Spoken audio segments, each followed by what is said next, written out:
Guys आज के इस वीडियो में मैं बहुत ज़्यादा इम्पोर्टेंट टॉपिक के ऊपर बात करने वाला हूँ जो कि भारत में रहने वाले लोगों के लिए और विदेश में रहने वाले भारतीयों के लिए दोनों के लिए बहुत ज़्यादा इम्पोर्टेंट होने वाला है। ये जो टॉपिक है स्पेशली उन भारतीय लोगों के लिए है जो विदेश में रह रहे हैं लेकिन गैर कानूनी तरीके से, यानी कि जिनके पास रहने के लिए वहाँ पर जरूरी डॉक्यूमेंट्स नहीं है।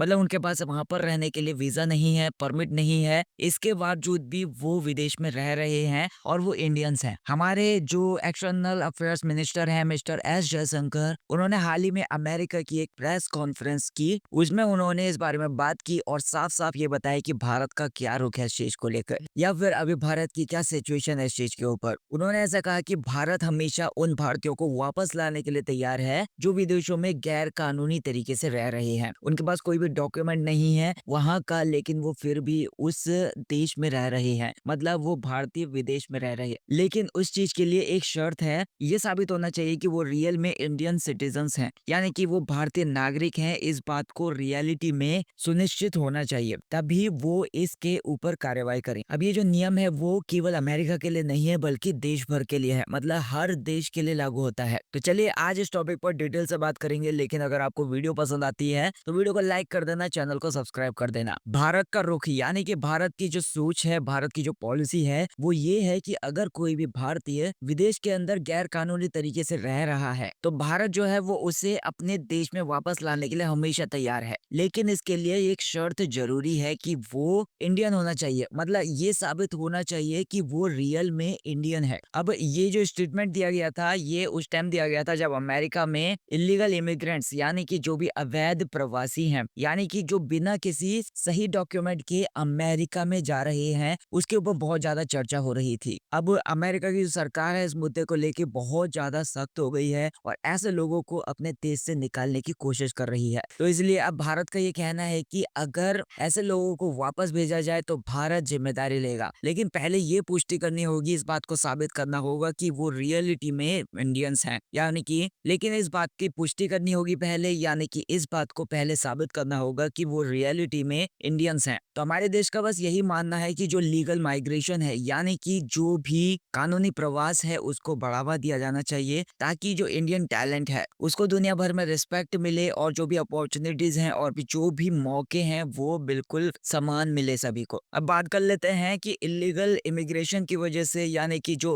अवैध प्रवासी होते हैं उनकी वजह से क्या प्रॉब्लम क्रिएट हो जाती हैं। नंबर फर्स्ट पॉइंट यहाँ पर आ जाता है इंक्रीज इन इलीगल एक्टिविटीज, यानी कि जो लोग अवैध तरीके से देश में रहते हैं, मतलब दूसरे देश में रहते हैं, उन्हें सुरक्षित और सही नौकरियां नहीं मिल पाती और इसकी वजह से वे इलीगल एक्टिविटीज करने लग जाते हैं, या फिर वे गलत कामों में फंस जाते हैं, या फिर कुछ ऐसे काम करते हैं जो कानून के खिलाफ होते हैं, जैसे कि नकली डॉक्यूमेंट्स बनवाना, अपने पहचान पत्र को या फिर अपने वीजा को वो गलत तरीके से बनवाने की कोशिश करते हैं। कम सैलरी के ऊपर काम करना, उन्हें बहुत ही कम पैसे देकर गलत काम करवाया जाता है क्योंकि उनके पास कोई भी अधिकार नहीं होता। ऐसे कुछ लोग होते हैं जो ह्यूमन ट्रैफिकिंग का शिकार भी बन जाते हैं। कुछ लोग ऐसे ग्रुप्स में फंस जाते हैं जहां पर उन्हें धोखा देकर गलत काम करने पर मजबूर करते हैं। अब इस तरीके के जो भी हालात होते हैं वो ना केवल उस पर्सन के लिए बुरे होते हैं बल्कि उस देश में अपराध बढ़ने लग जाता है और जो भी गैर कानूनी एक्टिविटीज होती हैं वो बढ़ने लग जाती हैं। नंबर सेकंड पॉइंट पर मैं बात करूंगा, रेपुटेशन के ऊपर भी इसका असर पड़ता है। अब जैसे कोई इंडियन विदेश में रह रहा है और अवैध तरीके से रह रहा है, अगर वो किसी गैर कानूनी एक्टिविटी में पकड़ा जाता है जैसे कि नकली डॉक्यूमेंट्स बनाना, चोरी करना या फिर धोखाधड़ी करना, ऐसे में अगर वो पकड़ा जाता है तो इसका असर उस पर्सन पर नहीं पड़ता बल्कि पूरे भारत की इमेज के ऊपर पड़ता है। दूसरे लोग ऐसा सोचने लग जाते हैं कि जो इंडियंस होते हैं वो लोग जो कानूनी नियम होते हैं उनका उल्लंघन करते हैं, उनका वो पालन नहीं करते या फिर अवैध कामों में शामिल होते हैं। तो इसकी वजह से इंडिया की जो इमेज है उसके ऊपर भी बहुत तगड़ा नुकसान होता है। इमेजिन कीजिए कि अगर ऐसा कोई इंडियन है जो विदेश में जाकर रह रहा है और अवैध एक्टिविटीज में पकड़ा जाता है, इलीगल एक्टिविटीज में अगर वो पकड़ा जाता है, तो वहाँ की जो मीडिया होगी और लोग होंगे पूरे भारत को गलत नजर से देखने लग जाते हैं। अब इसकी वजह से जो विदेश में कंपनीज होंगी वो भारतीयों को काम देने से डरेगी। अब भारत के साथ संबंध बनाने वाले देश भी भारत की पॉलिसीज पर सवाल खड़े कर सकते हैं। नंबर थर्ड पॉइंट यहाँ पर आ जाता है सिक्योरिटी कंसर्न। जब कोई भी पर्सन किसी देश में बिना किसी कानूनी डॉक्यूमेंट के रहता है, मतलब अवैध तरीके से रहता है, तो उस देश की जो सुरक्षा होती है उसके लिए वो खतरा बन सकता है। ऐसा क्यों होता है इसको समझ लेते हैं। जैसे कि जो लोग अवैध तरीके से बाहर रह रहे होते हैं, दूसरे देश में रह रहे होते हैं, उनकी पर्सनल आइडेंटिटी कुछ भी नहीं होती, या फिर पर्सनल जो भी बिजनेस है वो कुछ भी नहीं होता। इसकी वजह से जो क्रिमिनल एक्टिविटीज होती हैं वे उनमें फंस सकते हैं, या फिर जो भी आपराधिक ग्रुप्स होते हैं या फिर वो जो क्रिमिनल ग्रुप्स होते हैं उनमें वे फंस सकते हैं, या फिर ऐसा हो सकता है कि वो खुद भी अपराध करने लग सकते हैं। ये लोग चोरी करने लग जाते हैं, तस्करी करने लग जाते हैं, ड्रग्स का कारोबार करना शुरू कर देते हैं, या फिर दूसरे इलीगल एक्टिविटीज में शामिल हो सकते हैं। अब ऐसे जो इलीगल इमिग्रेंट्स होते हैं उनको पहचान करना बहुत ज्यादा मुश्किल हो जाता है, क्योंकि उनके पास सरकारी रिकॉर्ड कुछ भी नहीं होता, और जो उनकी पहचान होती है, उनका जो आइडेंटिटी होती है, उनके पास कुछ भी नहीं होती। ऐसे लोग जासूसी में शामिल हो सकते हैं, या फिर जो भी आतंकवादी एक्टिविटीज होती हैं उनमें भी शामिल हो सकते हैं। अगर ऐसे लोग किसी भी इलीगल एक्टिविटी में पकड़े जाते हैं तो वो देश भारत को जिम्मेदार ठहरा सकता है, और भारत और उस देश के जो भी संबंध हैं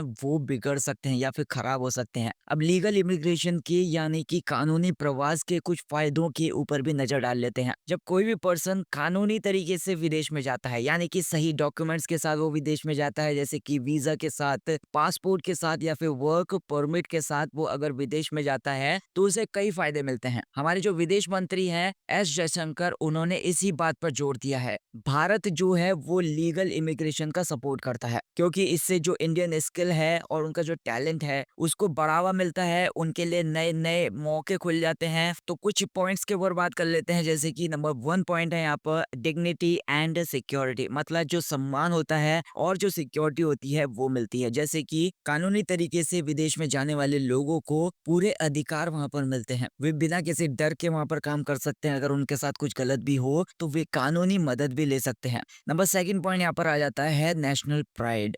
अगर जैसे जो भारतीय होते हैं वे विदेश में जाके काम करते हैं, कानूनी रूप से काम करते हैं, तो अगर वे अच्छा परफॉर्मेंस करते हैं वहां पर, वे अपने देश का नाम रोशन करते हैं। इससे भारत की जो इमेज होती है वो बहुत ज्यादा बेहतर हो जाती है, और दूसरे देश जो होते हैं वो भारत के लोगों को आदर्श मानने लग जाते हैं। नंबर 3 पॉइंट यहाँ पर आता है फॉरेन एक्सचेंज कंट्रीब्यूशन, मतलब कानूनी तरीके से काम करने वाले भारतीय अपनी कमाई का एक हिस्सा भारत भेजते हैं। अब ये जो फॉरेन एक्सचेंज होता है, यानी कि जो विदेशी मुद्रा होती है, वो भारत की अर्थव्यवस्था को मजबूत करने में बहुत ज्यादा मदद करती है। भारत और अमेरिका के बीच में जो भी वीजा होता है, यानी कि विदेश में जाने के लिए जो ऑफिशियल परमिशन लेटर होता है, उसको लेने के लिए बहुत सारे चैलेंजेस का सामना करना पड़ता है, बहुत सारी समस्याओं का सामना करना पड़ता है। इसके बारे में हमारे जो विदेश मंत्री हैं एस जयशंकर, उन्होंने अमेरिका के विदेश मंत्री मार्को रूबियो से बात की है। उन्होंने ऐसा कहा, यानी कि एस जयशंकर ने ऐसा कहा, अगर किसी भी भारतीय को 400 दिन से ज्यादा लग जाते हैं वीजा प्राप्त करने में, लगभग 1 साल और 1 महीना लग जाता है। अब ये जो सिचुएशन है वो दोनों देशों के रिश्तों को लेकर ठीक नहीं है।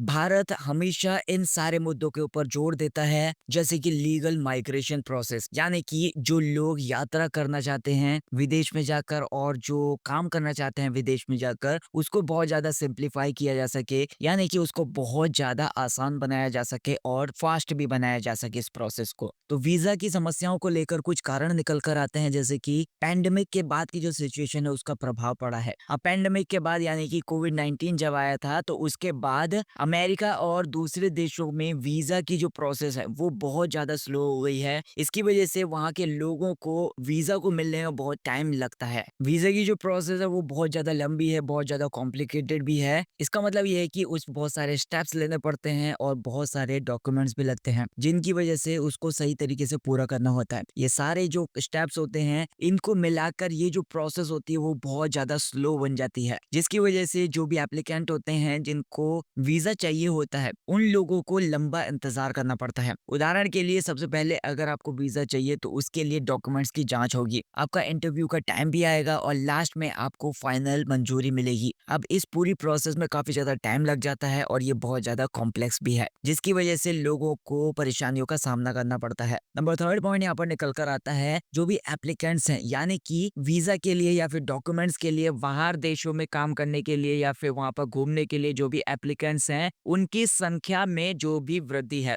उस चीज को लेकर। मतलब हर साल लाखों लोग अमेरिका जाने के लिए वीजा के लिए अप्लाई करते हैं। जैसे जैसे लोगों की संख्या बढ़ रही है वैसे वैसे वीजा की जो प्रोसेस है वो बहुत ज्यादा स्लो होती चली जा रही है। बहुत सारे एप्लीकेशंस की वजह से वहां पर जो वीजा ऑफिशियल्स होते हैं उनके पास एक बड़ी लिस्ट होती है, जिसकी वजह से इसे पूरा करने में उनको टाइम लग जाता है। नेक्स्ट मैं बात करूंगा जो इंडियन एक्सपैट्रिएट्स होते हैं, जो भारतीय लोग विदेशों में जाकर रह रहे होते हैं, वो ना केवल अमेरिका को बल्कि पूरी दुनिया के देश होते हैं दूसरे देशों को भी इम्पोर्टेंट योगदान देते हैं। उनके कामों की वजह से या फिर उनके सफलता की वजह से ना केवल उनके अपने देश बल्कि जिन देशों में वो काम कर रहे हैं उन देशों में भी उनको लाभ होता है। इसमें टेक्नोलॉजी में भी कंट्रीब्यूशन देते हैं, यानी कि सिलिकॉन वैली जो अमेरिका में स्थित है और एक मेन टेक्नोलॉजी हब है, इसमें हजारों भारतीय काम करते हैं। इन सारे भारतीयों ने टेक्नोलॉजी के फील्ड में बहुत सारी अचीवमेंट्स हासिल की हैं, जैसे कि नए सॉफ्टवेयर्स बनाना, इंटरनेट सेवाएं हो गई और भी बड़ी टेक्नोलॉजिकल इक्विपमेंट्स होते हैं उनका निर्माण किया है। अब सिलिकॉन वैली में जो काम कर रहे भारतीय होते हैं वो फेसबुक, गूगल, माइक्रोसॉफ्ट जैसी कंपनीज में भी बहुत इंपॉर्टेंट पोजीशंस पर भी काम किया है। उन्होंने इन कंपनीज की सफलता में इंपॉर्टेंट भूमिका निभाई है। नंबर सेकंड पॉइंट यहाँ पर आ जाता है प्रेजेंस इन पॉलिटिक्स।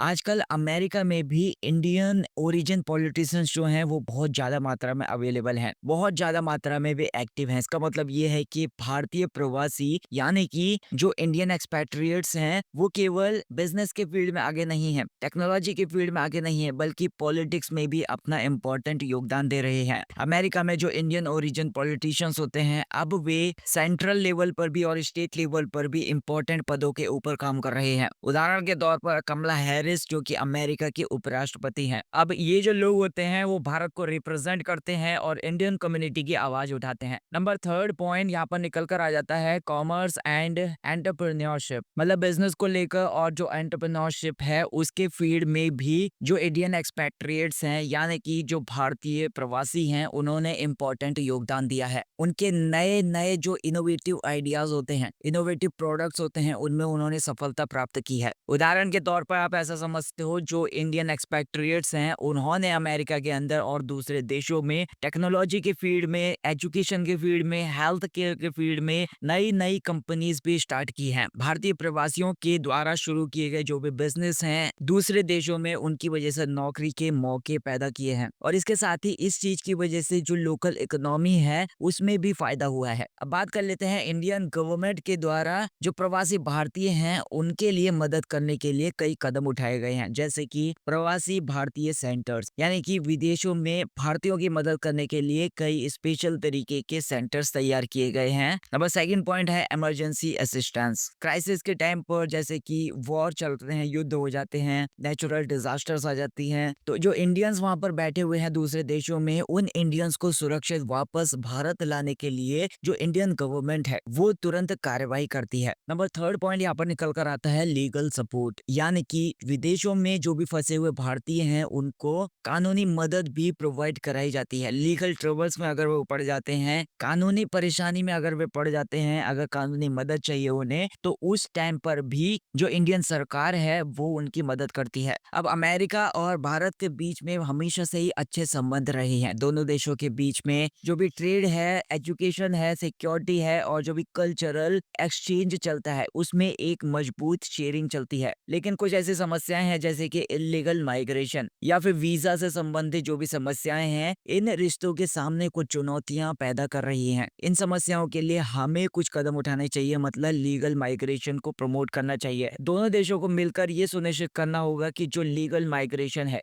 यानी कि जो कानूनी प्रवास है उसको बढ़ावा दिया जा सके। इसका मतलब ये है कि व्यवस्थित तरीके से लोग एक देश से दूसरे देश जा सकें ताकि दोनों देशों के जो नागरिक हैं उनके लिए नए मौके खुल सकें। नंबर सेकंड पॉइंट यहाँ पर आ जाता है कर्ब इलीगल माइग्रेशन। जो भी इलीगल माइग्रेशन है उसको रोका जाए। अवैध रूप से जो भी भारतीय है वो अमेरिका में रह रहे हैं ठीक तरीके से वापस भेजने के लिए दोनों देशों को एक बिल्कुल क्लियर एंड कट पॉलिसी तैयार करनी होगी। तो इसकी वजह से जो भी इलीगल एक्टिविटीज हैं समाज के ऊपर, जो भी नेगेटिव प्रभाव पड़ रहा है, वो सारी चीजें कम हो जाएंगी। नंबर थर्ड पॉइंट यहाँ पर निकल कर आता है, जो भी भारतीय प्रवासी हैं उनकी सेफ्टी इंश्योर की जा सके, सिक्योरिटी इंश्योर की जा सके। दोनों देशों को ये सुनिश्चित करना होगा कि जो भारतीय विदेशों में रहते हैं उनकी सुरक्षा और उनके जो अधिकार हैं वो पूरी तरीके से सुनिश्चित हो। अगर किसी को कानूनी सहायता चाहिए या फिर इमरजेंसी सपोर्ट चाहिए तो दोनों देश तत्पर रहे एक दूसरे को सपोर्ट करने के लिए। तो गाइस, आज के इस वीडियो में मैंने बहुत ज्यादा इंपॉर्टेंट टॉपिक के ऊपर बात करी। जो इलीगल माइग्रेशन है यानी कि अवैध प्रवास है, वो एक गंभीर मुद्दा बना हुआ है जो कि पर्सनल प्रॉब्लम्स क्रिएट कर रहा है, सोशल प्रॉब्लम्स क्रिएट कर रहा है, नेशनल लेवल पर भी प्रॉब्लम्स को क्रिएट कर रहा है। हमें इसे रोकने के लिए जागरूक होना होगा और जो भी कानूनी